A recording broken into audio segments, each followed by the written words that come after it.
So this weekend, we are going to the Peak District National Park in central England, mostly in Derbyshire.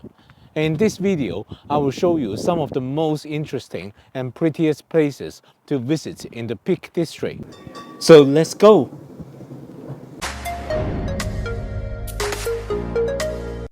Hi fellow travelers, this is Ken and welcome to my channel, Ken Travels 360. This weekend, we've rented a car from Avis for a driving trip. We drove up yesterday evening and we stayed at Doubletree by Hilton, Nottingham Gateway. We had a really comfortable sleep last night and we are now ready to go. We're driving up the M1 now for a weekend break. We are going to the Peak District National Park. We are now at beautiful Wirksworth. The reason we are here is to see the Star Disc. To access the Star Disc, visitors can take a short walk from the nearby car park in the village of Wirksworth and follow the signposted footpath. We are now at Star Disc. The Star Disc at Wirksworth is a stunning 21st century stone circle, a 12-meter diameter star chart etched into granite and celebrates the night sky and the art of astronomy. Located in the heart of the Derbyshire countryside, this circular amphitheatre is carved into the hillside and features a beautiful mosaic floor that depicts the constellation and the Milky Way. Here's my star sign, Virgo. After dusk, the stone circle is gently illuminated and makes a perfect spot to admire the star and the sky above you. The monument was created by artist Aidan Shingler, and it took over a decade to complete. The idea behind the Star Disc was to create a space that would allow people to reconnect with the beauty and wonder of the night sky and to inspire a new generation of stargazers and astronomers. In case you don't know, the Peak District is famous for its dark sky for stargazing, and the Star Disc has been a fascinating introduction to the area. Right, let's continue our drive to venture deeper into the Peak District National Park. Our next destination is Bakewell. Welcome to Bakewell, a charming town located in the heart of the Peak District National Park. With its picturesque streets and stunning countryside, Bakewell is a popular destination for visitors from around the world. One of the most picturesque spots in Bakewell is the River Wye, which flows through the town. Along the river, you can see quaint stone bridges and weirs, as well as ducks and swans swimming in the water. Behind me, you can find the Love Locks Bridge. In addition to being a romantic spot, it's also offers stunning views of River Wye and the surrounding countryside. The River Wye also plays a significant role in the town's history. Back in the day, it was essential for the mills that operated along its banks. These mills were the heartbeat of Bakewell's industrial past. Right, let's go get some lunch. For lunch, we are having fish.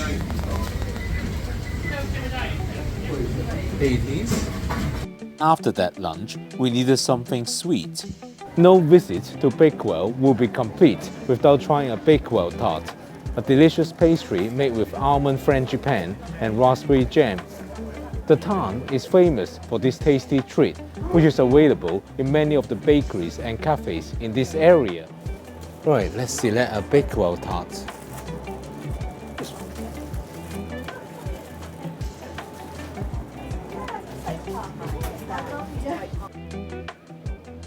Next, we are gonna check out the All Saints Church, which is a true gem in this picturesque town.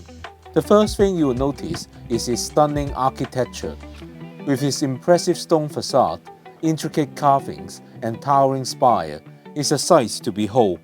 Right, we found the entrance, so let's head inside to have a look. The church was founded in 920 during the Anglo-Saxon times, although it was completely rebuilt by the Normans in the 12th century, erasing all traces of the original Anglo-Saxon architectural style. Some relics from that period still remain though. These intricately carved stones in the porch are a testament to the church's original Saxon heritage. As you step inside, you'll be captivated by its soaring ceilings, intricate stained glass windows and ornate carvings. Bakewell was the town of Vernon family, and here you can find the tomb of St. George Vernon, who was known as the King of the Peak. The church is a peaceful and beautiful place to escape from the hustle and bustle of the town below. But we had a nice couple of hours at Bakewell, but now it's time to move on, and we are now gonna drive to Lady Bower Reservoir. But first, we'll hike up to Brentford Edge, one of the most iconic spots in the Peak District, where we can get a great panorama of Lady Bower Reservoir. So we just park our car here because we are gonna go up to Brentford Edge. You can see a lot of other people walking up there at the moment. From the road outside, we cross over the stile to get onto the trail. The landscape is open moorland, so you can't really get lost as you can see everything. The climb to the top is straightforward and short, but steep. Gradually, the panoramic views start to unfold. On one side, you have the rolling hills and the rugged landscape of the Peak District, and on the other side, very soon, we shall see Lady Bower Reservoir. We have almost reached Brentford Edge. We still got half a mile to go, but we found amazing rocks here. Take some pictures. Oh my word, this is why we hike up here. This is a perfect picture of Lady Bower Reservoir. You can even see the plug hole. The construction of Lady Bower Reservoir began in 1935 and was completed in 1945. During the Second World War, the work was kept highly classified due to its strategic importance. Right, we are up here at Brentford Edge, and what should we do? Is Bakewell tarts. These are Bakewell tarts that we got earlier at Bakewell. Let's see what it tastes like.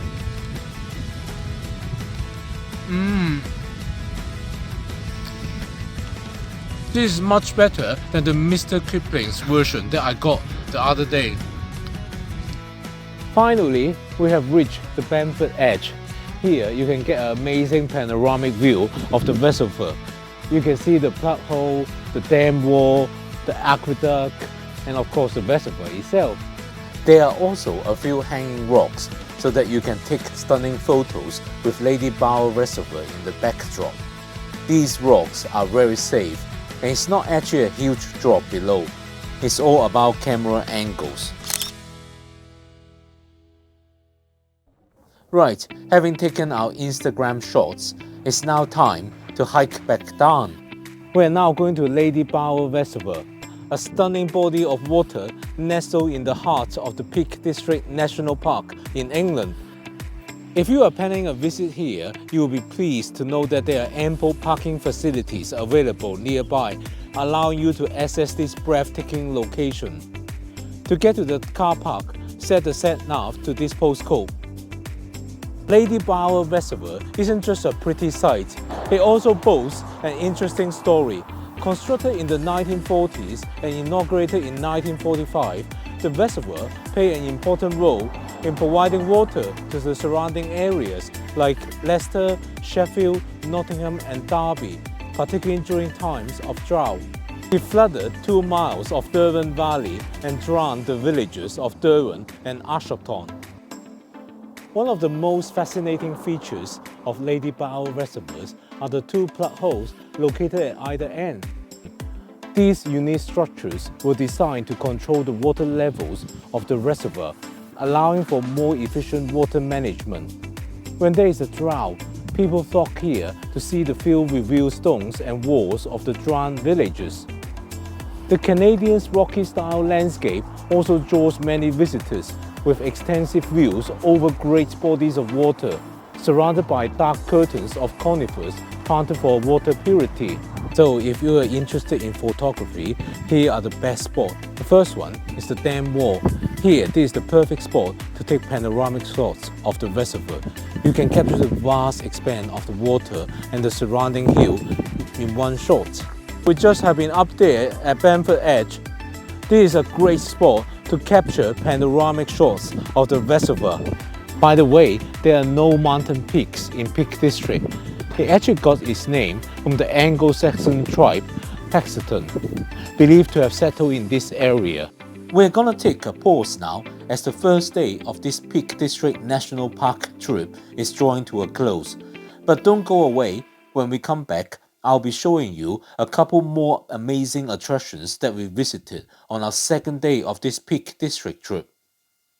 If you enjoyed watching this video, please consider giving it a thumbs up and subscribing to my channel. By doing so, you'll be helping me to create more high quality content like this. Good morning. It's now Sunday morning and we are on the go again. This morning we are gonna visit Mam Tor. Welcome to Mam Tor, one of the most popular hiking destinations in the Peak District National Park. The stunning hill here offers breathtaking views of the surrounding landscape, and a hike to the top is a must-do activity for anyone visiting this area. The main car park, which is in the middle of the picture, is run by National Trust. It was already filled up when we got there at 9:45. Then you've got some parking space on the roadside. Fortunately, we managed to grab one of the spaces. However, wherever you decide to park, you have to come here early because on a beautiful day like this, all the car park spaces are gone by 10 o'clock. There are many hiking routes. One of them starts from the car park and another one starts at the gate where we just entered a few moments ago. But they all head up towards Mam Tor, which stands at a height of 517 meters. With the beautiful weather today, there are lots of people doing paragliding. Right, we are going up to Mam Tor now. After going through the gate, we continue on the stony steps as it curves to the right. Mam Tor, as you can see here, actually means Mother Hill. As you start your ascent, you will notice the rugged landscape of the dark peak unfolding around you. Mam Tor is also known as the Shivering Mountain due to the fact that it is composed of unstable shale and has suffered from landslip in the past.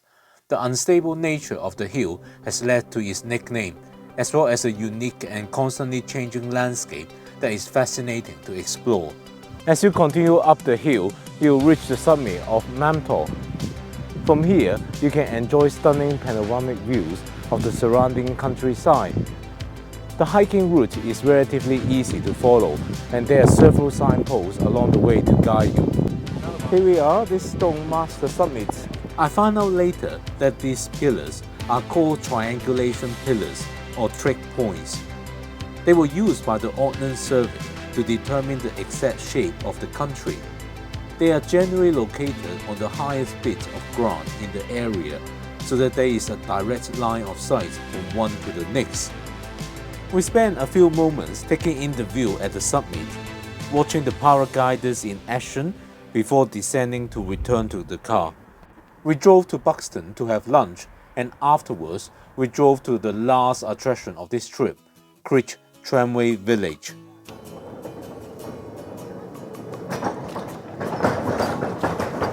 We're now at the final attraction of this trip, Crych Tramway Village. It's a living museum of tramway history nestled in the beautiful Derbyshire countryside. As you enter the village, you will step back in time to a bygone era of transport as you explore the recreated period street scenes and ride on vintage trams from around the world. One of the main attractions is the authentic village street, complete with shops, homes and businesses from the turn of the 20th century. You can step inside a period street shop, visit a vintage pub, browse the wares of a traditional ironmonger store. Look at all these jars of sweets. Very old style. Behind me, this is the tram depot. You can find a lot of trams here.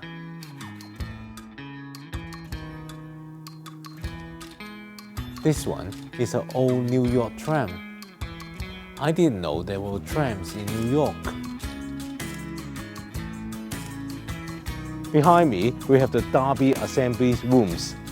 And inside, there is an exhibition called The Art of Trams. Let's go in to have a look. As the name suggests, the exhibition is all about artwork with a theme of trams. Next, we move on to the Great Exhibition Hall, where they have the Century of Trams exhibition. The museum houses over 60 trams, some of which are over 100 years old, and many of which have been lovingly restored to their former glory.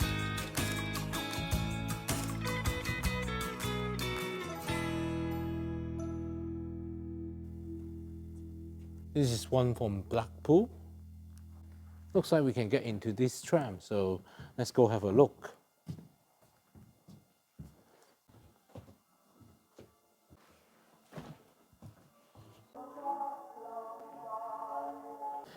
You can take a ride on one of these beautifully maintained trams and travel through the picturesque countryside, taking in the stunning views and learning about the history of tramways. A tram ride at Crich Tramway Village typically makes 2 stops along the way. The first stop is at Gorey Mine, where visitors can disembark and enjoy the superb views over the Amber Valley. There's also the tower to visit too. The second stop is at Wakebridge, where passengers can alight and explore the Woodland Walk and Sculpture Trail.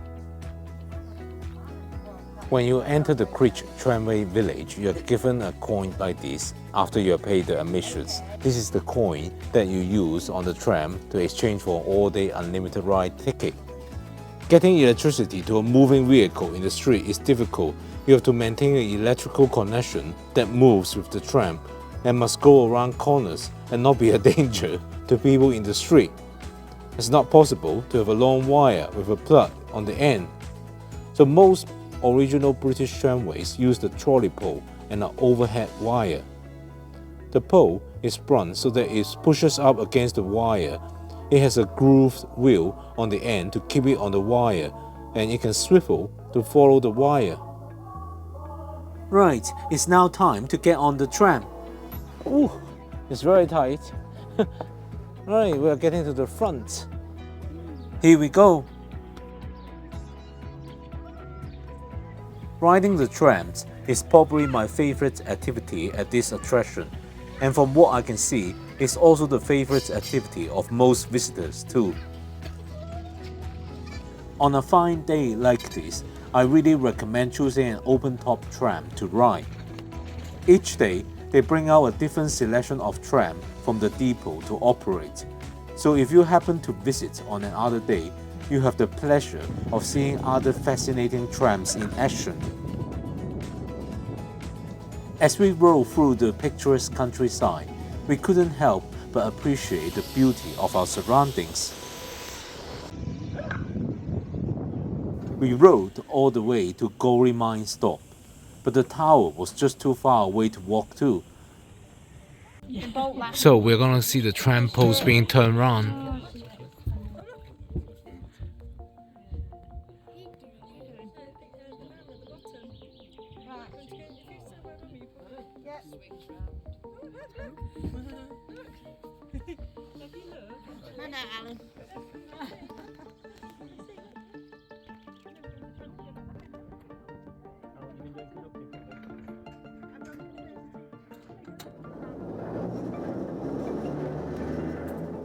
So we've just got off at the second stop, Wakebridge stop. This is where passengers can alight and explore the Woodland and Sculpture Trail. The Woodland Walk and Sculpture Trails allows visitors to stretch their legs on a trail that winds its ways through native woodland, now dotted with sculpture by the resident sculptor. This is the first sculpture and ends.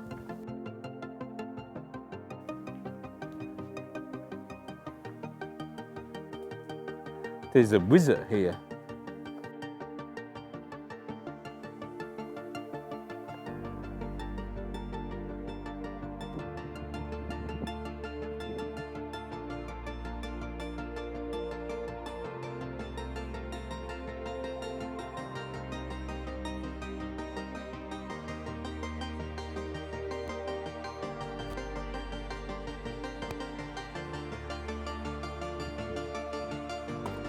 Well, we have a really great time visiting all these amazing attractions in the Peak District. It's time to get the car back to London now. I hope you enjoyed watching this video. It has been really fun traveling through the Peak District. See you in the next video. Ciao!